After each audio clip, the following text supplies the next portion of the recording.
Hi, I'm Nick Sun, retired comedian and self-proclaimed spiritual leader, and on today's episode of Palss, I'll be teaching you how to masturbate. Palss,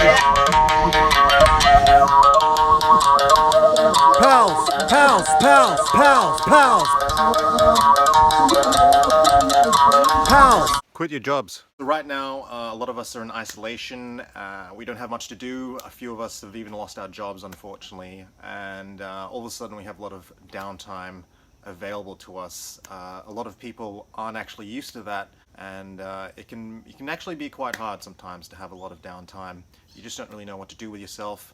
I can speak from my experience as someone who has been virtually unemployed now for about 14 years. The first 6 years is ropey, but eventually you get to a point where you realize that you're not unemployed, you're actually just free.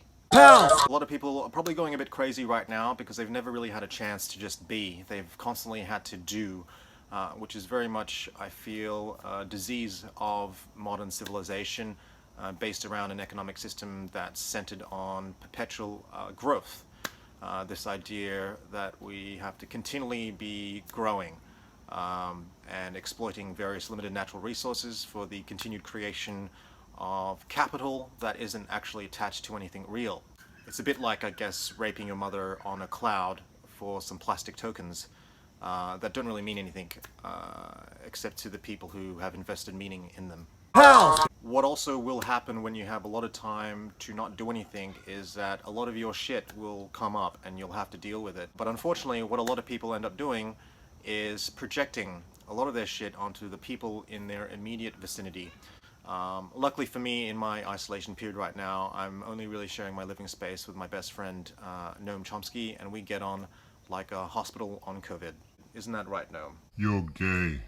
Well, that's not very nice. You're gay and kill the president. Kill the president. Kill the president. Kill the president. Now, a lot of people don't really want to deal with their shit, so what they end up doing is having children and giving their shit to them.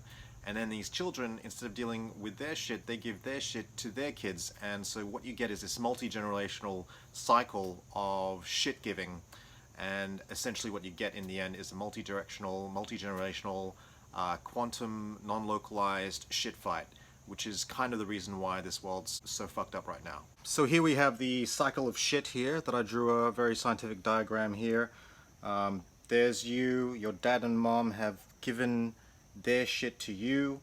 Then, for example, you give your shit to your sister gives the shit back to the dad, you give your shit to your girlfriend gives shit to his boyfriend, boyfriend gives shit to the co-worker gets shit from social justice warriors, Nazis give their shit to social justice warriors, housemate gives shit to the Nazis give shit to the Jews give their shit to the Palestinians, Palestinians might give their shit to their dog.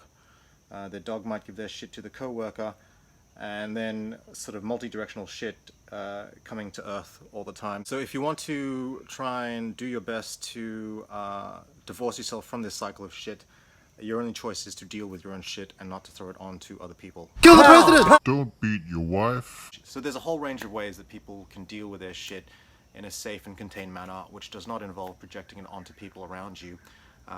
There's a myriad of therapeutic modalities that you can access: bodywork, massage, qigong, yoga, psychedelic medicines. The list goes on. Don't beat your kids. Now, a lot of people aren't going to want to deal with their shit, and there's nothing you can really do about that. They're going to find other ways to escape their issues, whether it be through substance abuse or various methods of distraction, Netflix, watching idiots on YouTube. Don't beat your dog. But these aren't very effective because essentially the shit that's coming up inside of you is trapped energy. So you need to find some kind of technique that will let you expel this trapped energy in a healthy and safe manner. Don't beat yourself. Now, one way which sprung to mind for me, at least, was masturbation. Because I was thinking, with the amount of free time that everyone has right now, there's going to be a lot of masturbation going on. But what a lot of people don't realize is that masturbation is actually quite damaging to your spiritual health. It can drain your jing, your life force, and before you know it, you've become a crumpled up, grey old person drained of all vital energy because you've just spent too much time masturbating. So I thought today what I would do was share with you a much more healthier and sacred form of masturbation, just to help all those people out there who aren't willing to face their own shit, just get on with life and not take it out on their loved ones. Beat off. So I'm now going to show you how to pull yourself off in a very sacred and spiritual manner.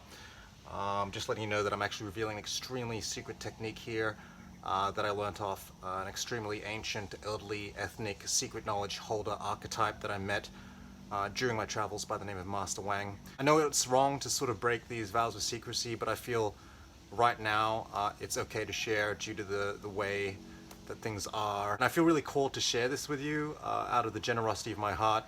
And for only $99 a month, I can teach you the full method of how to pull yourself off in a most sacred manner. There's a few things we need to masturbate in a spiritual way. So I'm going to run them through you. The first one is a didgeridoo. That might be a bit hard for some of you guys to get, but that just connects us to the earth frequencies of Mother Earth through cultural appropriation. The other things we need are feathers, lots of feathers, because when you wear feathers, it means that you're a spiritual person that likes to harass birds. The next thing you need is genitals. So these are my genitals. I don't know what yours look like, but you know, fill in the gaps yourself, guys. These are crystals. It's always good to have crystals to show that you're a spiritual person, because after all, they are the bones of Mother Earth that have been torn out of the earth, probably by developing world people who are being severely exploited at slave wages. Now, the next thing you need is a mallet. I've got two mallets here just to show you that you want sort of the soft mallet, not this sort of, this is quite heavy and you're going to damage your genitals if you were to use this for this ritual. So you need a soft mallet, sort of similar to the ones you use to bash in tent pegs when you go camping. And the reason why we use a mallet is because we actually don't physically touch our own genitals, because as we all know, genitals are evil. Anything that has to do with our natural way of being is of course evil and the work of the devil. Now the last thing we need is just some nice stimulus to concentrate on while we are sacredly masturbating. A lot of people in the West are addicted to pornography, and I think that's just really not the best thing to be looking at when you masturbate, because it's just not good for the mind. What I use instead is just nice pictures. So as you can see, that's going to be my stimulus today. Nice and wholesome, some cute animals. It's much healthier if you masturbate to pleasant things like little baby rabbits running around a yard. Kill the president! I've got the picture ready here of the cute little bunnies, and I'm ready to go. So I'll put the picture here.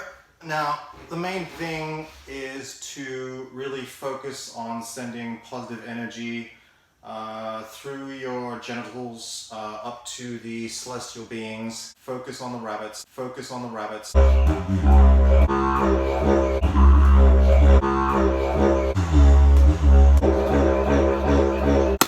So there you go, guys. Don't beat your wife. Don't beat your kids. Don't beat your pets. Don't beat yourself. Be a spiritual wanker like me and beat yourself off.